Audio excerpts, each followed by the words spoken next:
So was it designed? Did you had this idea for this ride? Maybe.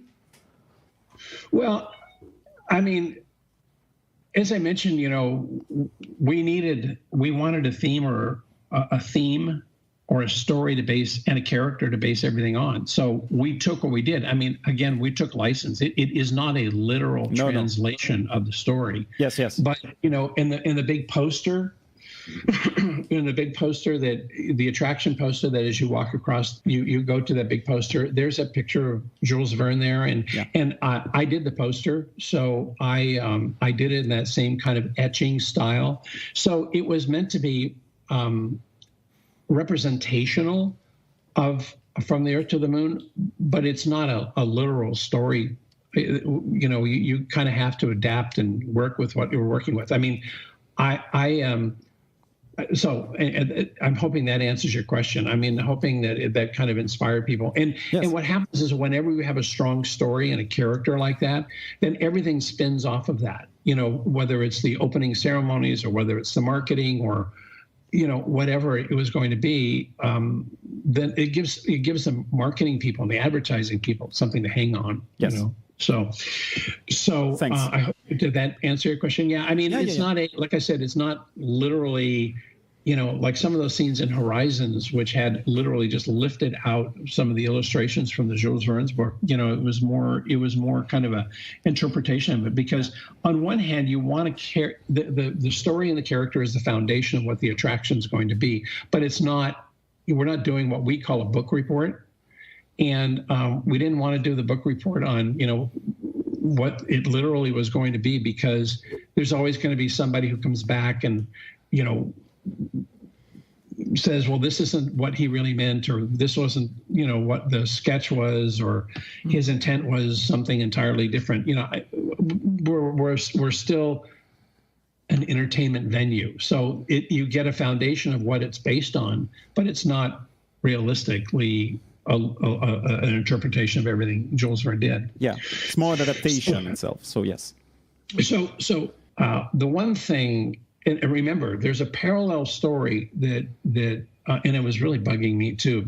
But the story was out that Euro Disneyland, or by this time it was Disneyland Paris. I was getting this wherever I go, and because I was traveling back and forth almost every 10 days for almost a year. I was either in Los Angeles or Paris, back and forth. And people are like, where are you going? We're to Paris. Oh, I'm working on the project over there. Oh, I understand that's a failure. I'm like, But so think about this. We're in the process of developing this major attraction for a park that's a failure. Okay. Quote unquote. I'm putting all this in quotes. So now we're kind of getting closer, and then the mountain is, it's developing. They put the track in, they put the roof on, the architecture's going. The ride engineers are writing software. The whole thing is going through this. Imagine if you saw a schedule on this thing. There's about, I don't know, 300 line items that are going across a calendar that everything has to coordinate. These are massive coordination efforts, but nonetheless, I'm just kind of watching, make sure it's all doing what it's supposed to do.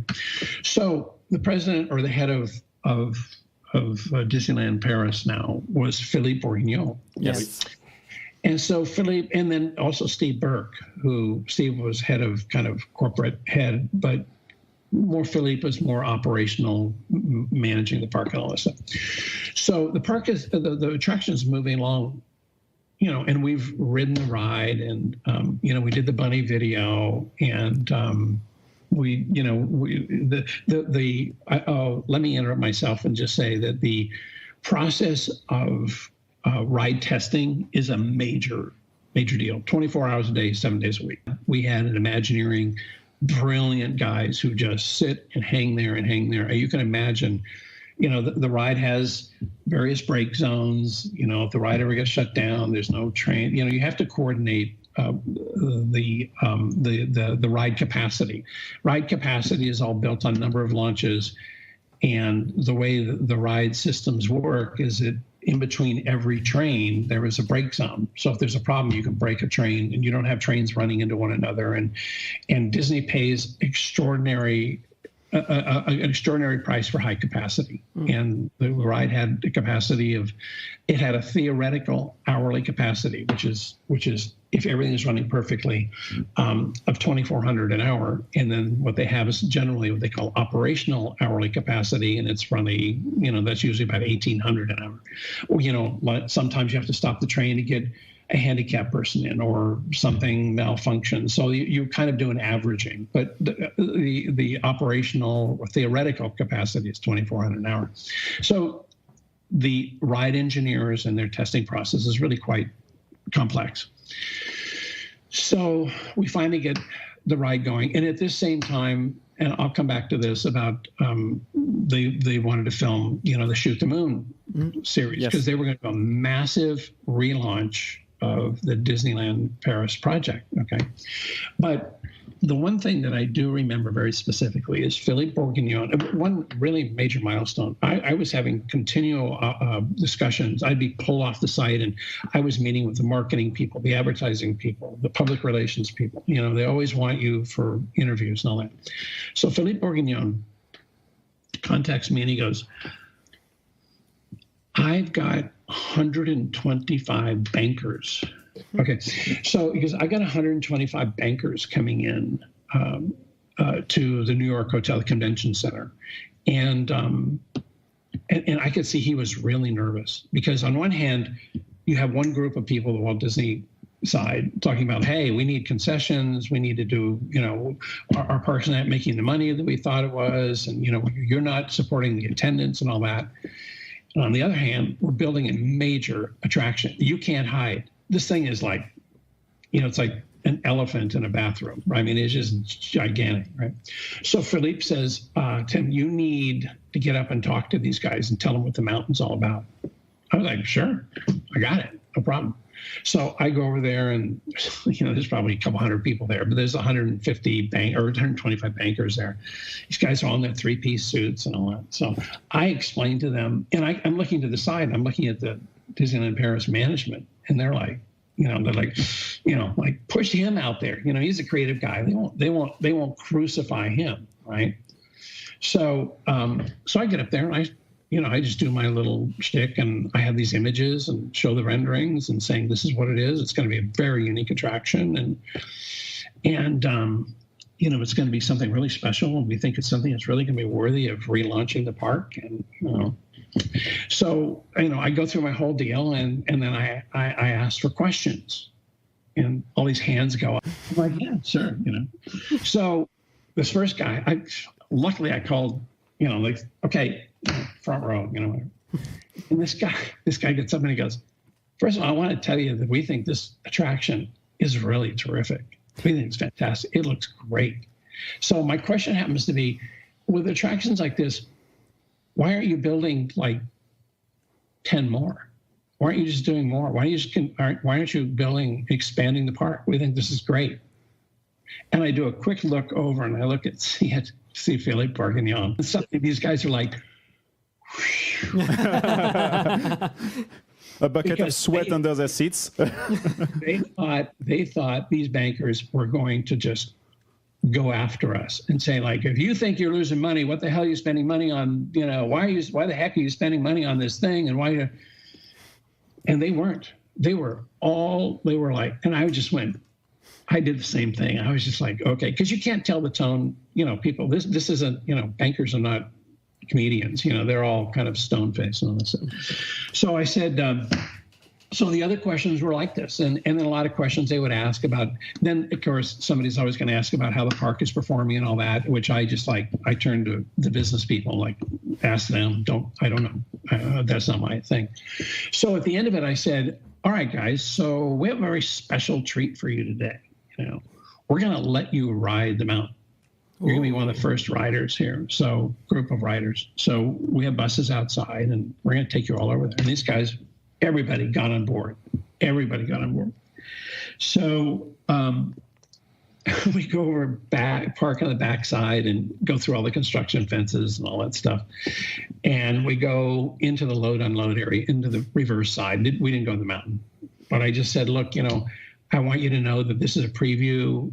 We don't have all the show effects working. You know, it's the usual disclaimer you do when you're in the process of course. Yes. I mean, every time you see a film, oh, this is just a scratch track on the music, and you know, whatever it happens to be. So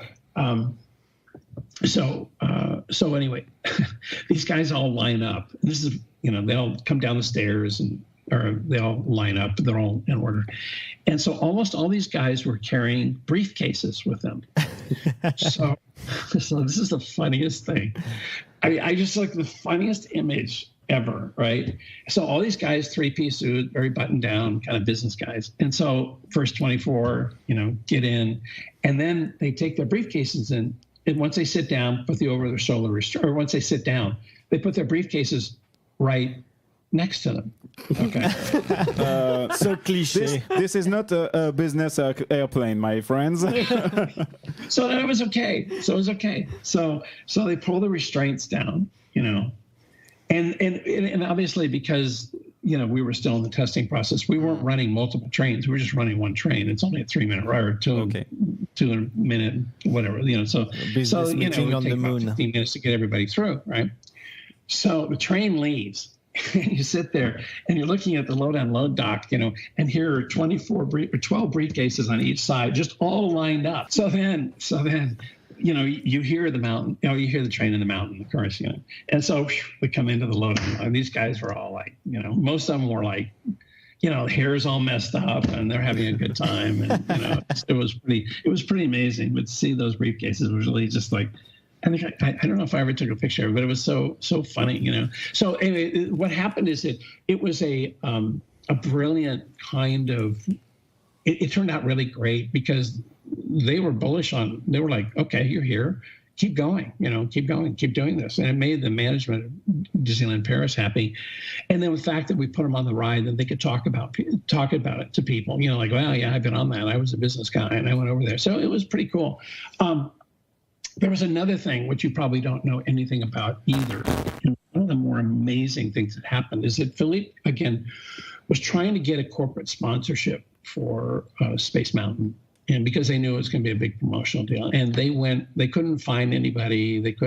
I think it was because of the business atmosphere that was going on at the time. I really don't know. Mm-hmm. So they decided to reach out to the existing corporate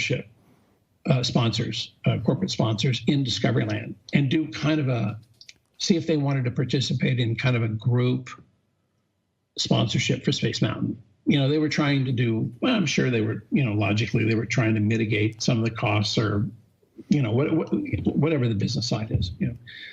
So I got this note along with, and I was just saying, well, it was a very formal invitation for a dinner on the Nautilus. Ooh. Okay, yes. This was truly unbelievable. Okay. So the park was, you know, obviously the park was operating because we were 3 years after opening. So it was after park hours. It was probably 8:00 at night or something. So in the winter or something like that. So anyway, this whole group of people, and I didn't know who they were, you know, but we were asked to meet underneath the Hyperion airship, and we would meet there, and we would be escorted to this dinner, you know. And I didn't know anything about it. I mean, I wasn't told anything about it. I was busy doing other things, and so I show up and hear all these very distinguished-looking gentlemen with their wives. And so, you know, I kind of introduced myself, and I found out this was like, I don't know if it was the French or the European representative or the highest official for Coca-Cola, or somebody from from Kodak or Philips and Renault. And I don't know. There were probably about maybe 13 people, maybe 6 corporations that showed up. And so we're all kind of standing around. Everyone's, you know, suit and tie and really quite elegant. And we see from the lighthouse entrance from the Nautilus, we see this whole group, like a group of French sailors, you know, the sweaters with the horizontal bars, and, you know, they're all kind of marching very formally, and they are going to be our escorts to this dinner. So they come and it was all very, very theatrical. It was really kind of cool. So we walk. So they kind of get us together, and we walk all the way up to the lighthouse. We go down the circular staircase, down the long corridor, and we come into the grand salon. And there's this dining table sitting there, and the window is open, and it's just bubbles coming up like we're undersea, and we're under the ocean. So there's the man who was, I don't know, the captain, not the captain, but it was like whoever was representing it said, well, we're going to have this dinner tonight here. And everything about the layout of the table and everything and all the food was going to be from the oceans. It was from the ocean. See, Wow. and Yes. they had these coral fans holding stuff, and it was really elegant. Okay. So there was a little cocktail party, and then, some alcoholic beverages brought in. And then there's kind of this big fanfare, and Captain Nemo comes in and welcomes us to his undersea submarine and his undersea kingdom. It's unbelievable. I'm completely blown away by this. I mean, it is first class. I mean, above first class. Well, And I've always wanted to do an underwater restaurant. I did do an underwater restaurant. At one point, it was there was a concept of a restaurant in the Nautilus. In the Discovery right? Mountain concept, yes. Yeah. And because one of the most popular restaurants, Walt Disney World is the Coral Reef Restaurant, which is in the Living Seas Pavilion, which I pushed like crazy to get, we're going to have this program there. And so, you're looking out in the ocean there, but this was completely different. This was kind of a whole theme. And I've been wanting to do an underwater restaurant, an undersea restaurant forever. And I do a lot of ocean stuff, for various, I'm really close with Dr. Bob Ballard, the guy who found Titanic. Bob was on our advisory board. I've done work for Bob on his research vessel for 35 years. So anyway, so this dinner was just amazing. I mean, so then Philippe makes this big pitch, to see if people, not a hard financial pitch, but just to try to seduce them. And this thing was so impressive. It was, and I was the only Imagineer there, and I try and tell people about it, and they're like, yeah, sure, wow. It was amazing. It was completely amazing. And I thought, we should be doing this. We should do some kind of thing like this. It would almost be like a Club 33 kind of, opportunity. It was really quite amazing. But I think the end result was that no one wanted to, I don't think they never did get a sponsor for Space Mountain, and that was kind of. About the music for Space Mountain, which is probably the best attraction music ever, how did that part of the project go? What made you to choose Steve as the composer? Well, let me tell you a little bit about how we prepare for that kind of thing. I think Tom Fitzgerald, because he's part of Theme Park Productions, he probably selected Steve. It wasn't my selection. But what we did is we did I think we did some storyboards and some video, and then we had a really basic model. Not an elaborate model, but a very basic model. So we could explain when you want to create music or an audio track for an attraction, especially a high speed attraction, what you really want to do is you want to make sure. It's pretty obvious. It's like a movie. You want to make sure that the highs and lows and the intensity of the music itself matches with the experience you're going through. So, there's anticipation before the launch, and then boom, you launch, and then the rocket goes into the mountain and it goes all the way around that mountain. It's probably its highest speed right at that point. So you want that to be kind of that typical chase kind of adventure, when you see adventure movies, you want to make sure that all sounds right. And then when you go through a loop, it does a thing, or it slows down on the lift. Yeah. And so, you break it down to acts, and there's act 1, there's always act 2, then you have the lift, and there's act 3. It's like any good play, right? Act 2 is usually the more mundane thing, the initial, but you want to end strong, right? So having a lift 2/3 of the way through allows, there's a psychological effect on all of these things, which you have to come into play here, which relates to the music as well as what the experience is. You can't have action, action, action, action, action. You can't have like Viper up here, 7 loops in 45 seconds. It's just yeah, we know that one. So what happens is that you kind of launch it, and then you have the big loop. You go all the way around the mountain, and then you dive down. You dive underneath the walkway, and then you come up into the loop. And you really, sometimes you're probably 2/3 of the way through it before you know you're upside down. And then it goes on its merry way. And then what you want to do is the 2/3 of the way through, you put the lift in, and that's a necessary thing for getting high energy at the end. But also from the guest point of view, it calms everybody down. You're like, you can take a breath. You're like, okay, all right, here comes the big ending. And so that's what you do. And then we got into the corkscrew, and we get into all this other stuff. So you really want to explain to someone who's a music composer that this is like a 2-minute and 30-second movie. And you want to make sure that he understands that clearly. His job is to create a theme and a tempo and all that stuff, but that's his job, and he will create the notes and all that to do that. But it's really important for him to understand how it's paced. And so, and also we had to explain the movie or the audio track. And again, I don't know if you know this from a technical point of view, but you take an audio track when you do onboard audio, and you cut it into sections. Yes. Right. And so they actually overlap, because rarely do 2 trains ever go the same speed. Trains always go at different speeds, right?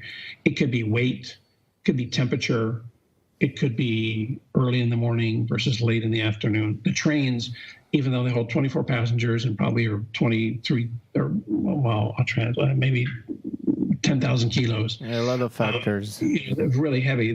What they do is that they have a start and stop on it, and it's seamless. When you hear it, seamless. But they may be off by could be as much as a half a second or a quarter a second, something like that. But as much as that, and less than that, most of it. So you have to kind of describe. We're gonna do your music. And it isn't a big concern in the composition, but it's more a concern in the production. So.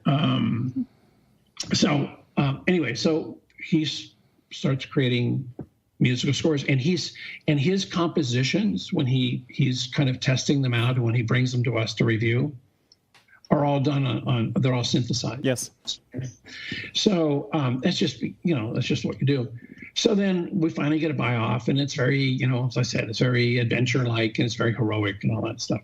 So then, and again, this will probably demonstrate some of my lack of experience in this particular area. Then when he's about to do production, they hire an orchestra. The orchestra, I don't know, I guess maybe they're professional musicians, because these guys are brilliant people. But anyway, so we're gonna have a recording session over at one of the sound stages, or one of the concert, whatever they call them. Sounds brilliant, huh? Whatever they call it, over at Universal Studios. So I go in Universal Studios, and we go in the back in the back lot there. So I go in there, and Steve's just kind of preparing. People are all kind of standing around, and the orchestra is kind of like come in, warming up. Look, a little bit. Some guys are schmoozing. I do know some professional musicians, and these guys they're all very casual, cool kind of guys, and they are absolutely some of the most brilliant musicians you've ever, right? This is what they do. They're professionals. So then they're like, okay, we have a recording session. It's going to start, because and it was like, I don't know, it was like 10 o'clock at night or something like that. It was, you get time whenever you can get time.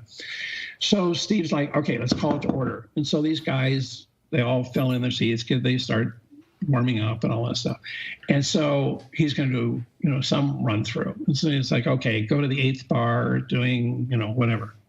And we're going to take a look at this, just listen to it. These people, again, this is where my inexperience is, where I was completely amazed. I mean, these people just like look at the music, like, okay, let's go, we got it. And it's like needle drop, just orchestra all in. They're not from my ear. They were like it's like literally dropping a needle on a record. It's just boom, they start. And he's like, okay, all right, stop.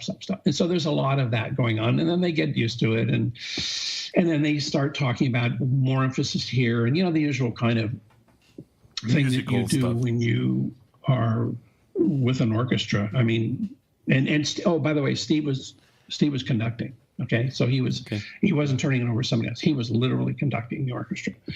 So it was pretty damn impressive. It's just like these guys get it, and then they'll do a run through. And I think there were a couple of sessions, but that was my first experience of really watching how professional these people are and what they do. And it might be like standard for everybody else, but it was kind of a new thing for me. And I was completely amazed and really impressed. And so then I got early recordings and I used to play it in my car. My kids were really little at the time. They were probably 8 and 5 or something like that.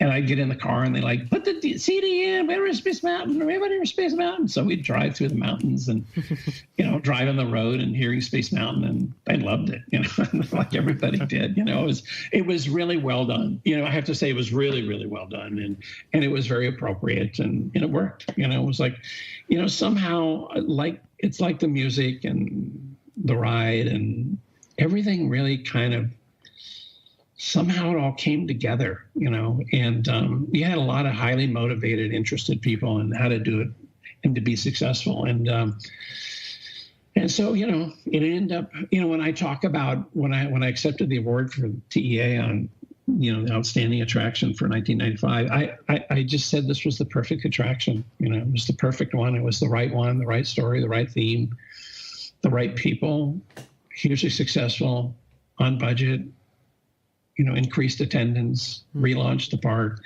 In the Shoot for the Moon documentary, they put quite an emphasis on, the safety commission coming in, and you have to reprogram all the ride, and Steve has to re-score the track. Is it true, or was it really something unfazed for the documentary, to have something goes wrong, a critical something goes wrong inside the documentary itself? Well, I cannot address the specifics of what was really going on, but I will tell you that there were a lot of theatrical improvements or theatrical aspects of Shoot the Moon. There's a major story miscalculation inside that whole thing. Like, I appear to be like all worried about something, and the next thing it's just like the whole problem went away. It was like a lot of it was fabricated and really to create interest and tension. I'm sure there were certain things, but if there was an indication of some problem, then they made it 3 times worse. And it really wasn't. We didn't really have. Yes. On the overall thing, the whole attraction went pretty well. It's like anything on a day-to-day basis. You have the crisis of the day, and a lot of times they'll take that moment in time to try to make a better story out of something. But it was, I think that it really showed the interests. It really kind of it kind of gave you a view behind the scenes of what an attraction is really all about, and it really just skims the surface of it. It really doesn't get into much depth. I do want to finish. If you want, we can. I don't talk about this again, but I do want to talk about something from that.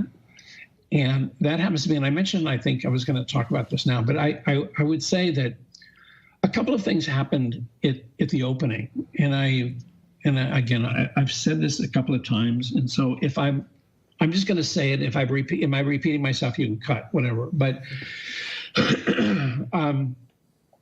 when Space Mountain was about to open, as I said, I'm going to go back to what I said before. Let me just stop rambling on here. When the park opened in 1992, there was interest, but not a huge amount of interest. And I know I did mention this to you before, but there was an interest. The cast members had a job, but they didn't really get the Disney thing. The guests didn't really get the Disney thing. They're like, okay, well, we've heard about this. We'll go see it. Some people were enthusiastic, but most of the people were like, show me what this is all about. So by the time we opened in 1995, and as I said when I mentioned this to you the other day, it's like by then the cast members were on board. The guests had been there enough that they really understood what was going on. They were excited about it, and it was such an exciting experience. So as a result, the interest from the press was significant. You know, before it was like, yeah, well, is this a business thing? That's what they focused on. Now you had more of an interest by the press about, you know, is this going to be something really special? I mean, you had some sense of people really wanted to know the attention of the press because of all the stories relating to Disneyland Paris. Here's a big story to be told. One, they're not really, you know, the park is not successful, but yet they're going to build this new attraction and they're promoting it. You know, I did a logo for Space Mountain, the one with the cannon shooting and all that stuff. They put that logo on 100 million Coke cans. I mean, they were promoting the heck out of things. Yeah. So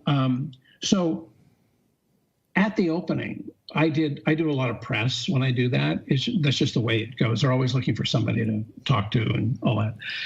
And so I had this conversation with this whole group of people, you know, a whole bunch of press people. And now the interest in who are the ones who create this thing? What is the background? I mean, it's always been a fascination, but Disney has always kept the Imagineers, except for the people who are like, for openings like this. I mean, I did talking for the Living Seas Pavilion. You know, I was talking about that and, you know, all the other attractions, but rarely it's not like Disney Plus now that's doing the Imagineering story. Yes. So I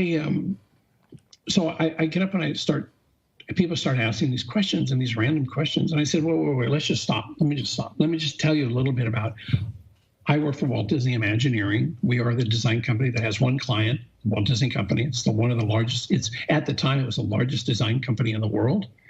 And it's a company that encompasses 150 different disciplines: architects, writers, engineers, video production, model builders, sculptors.